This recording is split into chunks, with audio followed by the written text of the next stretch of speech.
Getting ready to buy or sell a home? Do you want to help support pro-life organizations? Then you need Real Estate for Life. Get a top-notch real estate agent and support pro-life causes. Go to realestateforlife.org to learn more.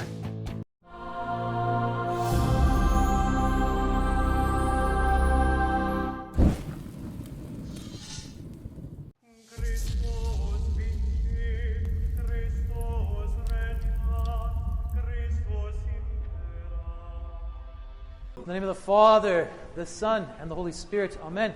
Slava Isusu Christu. Glory be to Jesus Christ. Brothers and sisters, this week we made the difficult but fairly painless so far transition from hosting our files on site here on our own server into the cloud, into OneDrive. So we used to have a server here that had all of our records, all of Father Mike's files, everything all sort of saved there. And then we've moved into having someone else take care of it, someone else sort of overseeing it, and all those different files living, I don't even know really how it works, in a server somewhere else on the other side of the world. But OneDrive is the Microsoft product that kind of advertises itself as being the one stop for all of your stuff. So having all of your things in one place, having all of your files in one drive, one spot, in order for you to go and to get them and to do whatever it is that you need with them. You don't got to go around to all these different places and have all these different things going on. You can go to the one drive and access it all. Well, brothers and sisters, today in our epistle, we hear from St. Paul, who is in chains, who is a prisoner, writing to the Ephesians from his imprisonment, saying that we are to strive for the one Spirit, the one hope, the one faith, and the one love. In other words, a Christian's one drive is our Lord and Savior, Jesus Christ. He is the person who shows us what love really means. He is the one who we have faith in, and He is the one who we ultimately is the answer to all of our hope. Our Lord, brothers and sisters, is our one drive. Well, as I mentioned, St. Paul is in prison. He, throughout his missionary journeys and throughout his letter writing and all the ministry he did to all of the churches, we can read all about it in the New Testament. St. Paul, by the way, composed most of the New Testament. If you look at the New Testament, you will see that the Gospels are, they're a sizable chunk, but not as much as the letters. And St. Paul is the one who has written all of those. We have him in chains there. He finally was arrested under house arrest, and he is still, even in his imprisonment, writing to all these churches in order to strengthen them. And one of the things he implores, especially of his readers here in this letter, is that they may be in unity. He implores his readers to maintain their unity. And he uses the interesting word in Greek, spoudazō, which means, maintain is a bad translation, but it has to do from eagerness. Eagerness. Be eager to keep your unity together, right? The word comes from an earnest desire to be quick, to make haste, right? Po-ukrainski to by było like skoro or shvidko, Have zeal in order to keep your unity, Struggle for it, bearing one another in love, with one faith, and called to one hope. In other words, brothers and sisters, unity is not just a given. Unity is not just something that happens. Unity is something that needs to be strived for. It's something that we work towards. It's something that we struggle and sweat and sometimes bleed for. We need to work towards, brothers and sisters, unity. And what St. Paul mentions with one love, one faith, and one hope, these are what has come to us now that we call the theological virtues. This is what the Catechism has to say about the theological virtues. The human virtues are rooted in the theological virtues, which adapt man's faculties for participation in the divine nature. For the theological virtues relate directly to God. They dispose Christians to live in a relationship with the Holy Trinity. They have the one God, they have the one and triune God for their origin, motive, and object. In other words, they are from God, they are with God, and they are towards God. This is what the theological virtues are all about. And put another way, we would not come to it on our own. We might think we know what love is. We might think we know what faith and hope are. But until we've had an encounter with the God-man, the one who has made us out of nothing and died on the cross for our salvation, we don't really know what real love looks like.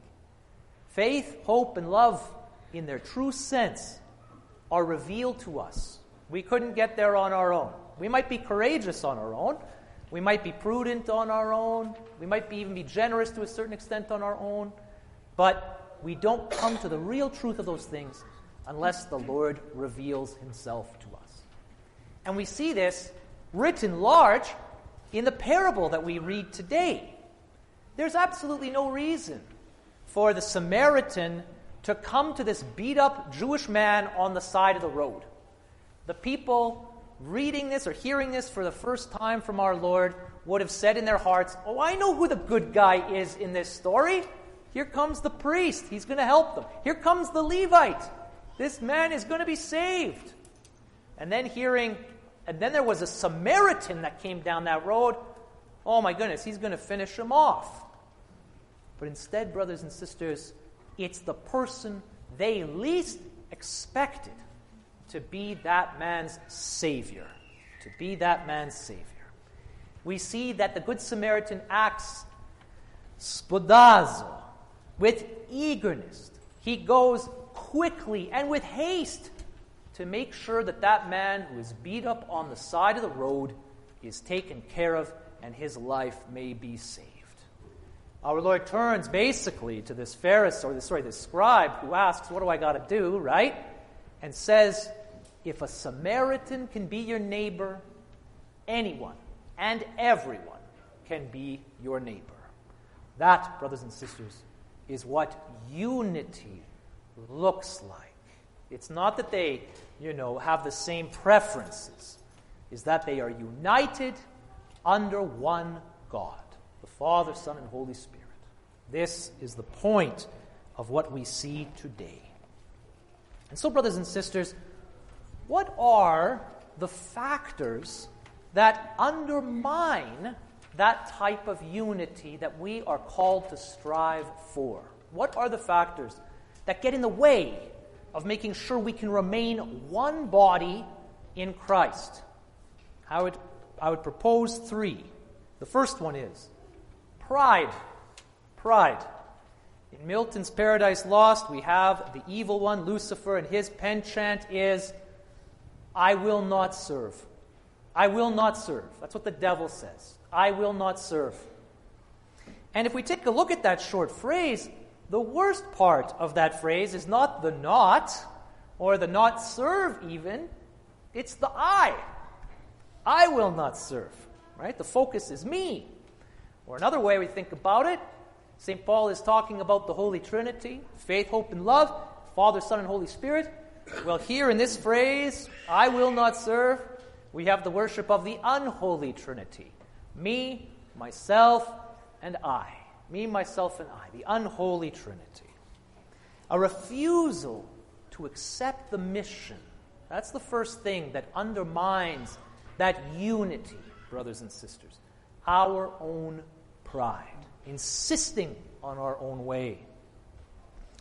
I mentioned this in a previous homily, I watched the HBO now classic Band of Brothers. And what an incredible story of how love can still shine through, even in the midst of World War II. Right? A tremendous sort of documentary that way, story that way.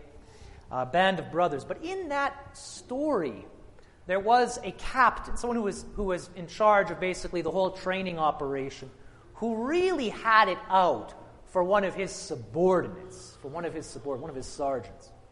Later on, through the course of that show, that subordinate officer becomes the superior officer of the one who's out to get him. And they have this exchange later on, and that man refuses to salute him. But in all humility, that subordinate now is the superior, says to him, "We don't salute the man, we salute the rank. We salute the rank." And that, brothers and sisters, is what allows us to have that unity. A general can order his sergeants and his subordinates out in order even to die because they serve something bigger than themselves. They are fighting for something more than just themselves. Well, you, brothers and sisters, and I, we also are fighting for something bigger than ourselves. We, brothers and sisters, are living the true faith. We worship the one God, and that is what binds us together in unity. Something that is frustrated by this type of pride. Pride is the first stumbling block, the first thing that undermines our unity. The second, brothers and sisters, is gossip. Gossip. Gossip has at its core a desire to be in the know, but a desire to be higher. It is also another type of pride. There's an incredible story of St. Philip Neri, who was apparently an incredible confessor. Someone came to him, a woman came to him and confessed that she had gossiped. And so what St. Philip Neri said to her was, "Okay, for your penance, I want you to go up to the top of a building, and I want you to cut open a feather pillow." And so she does that. She goes up to the top of a building, she cuts open this feather pillow, and of course you can imagine the incredible mess that would make. Feathers everywhere, And she comes down afterwards to St. Philip Neri and she says, "Okay, Father, I did what you asked." Right? And he says, "Oh no, that was just the first half. Now I want you to go and I want you to pick up every one of those feathers." This, brothers and sisters, is the devastating effect of gossip. We don't know where those words that we might half believe or half know or half mean land. But they have a devastating, detrimental effect for one of our brothers or sisters in Christ. How is it that we ensure that we don't succumb to the temptation of being in the know or of wanting to sort of be right, whatever the case is that way? How do we make sure we're not gossiping? Well, you got to run it through the triple test. Is what I'm saying true? Is it kind? And is it helpful?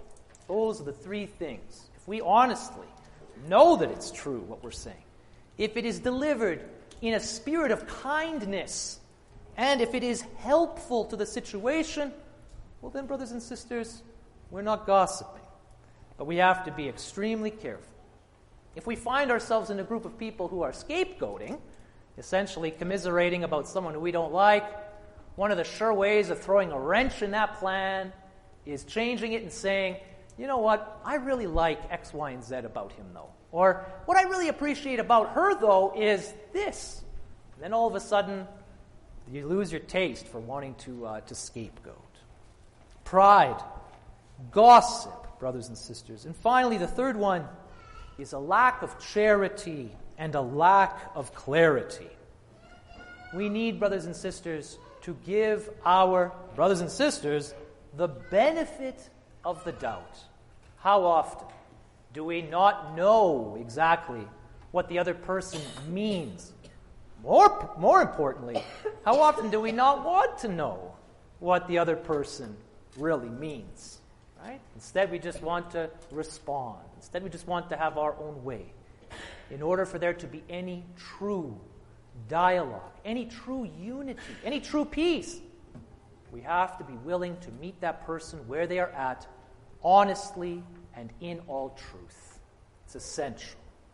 And so we go the extra mile in order to understand what that person is saying. We might disagree, but at least we know what it is. We have to have that spoudazō, that eagerness, that zeal, in order to love that person in all truth. And that means that we work towards charity and clarity. Our Lord, before his passion, brothers and sisters, prayed that all of his disciples might be one, even as he and his Father are one. That unity that we experience doesn't just come from us, from our feelings. It comes from the unity of the Holy Trinity. And this is something that we are gifted and given. Paul today reassures us through his chains that we are meant to be one.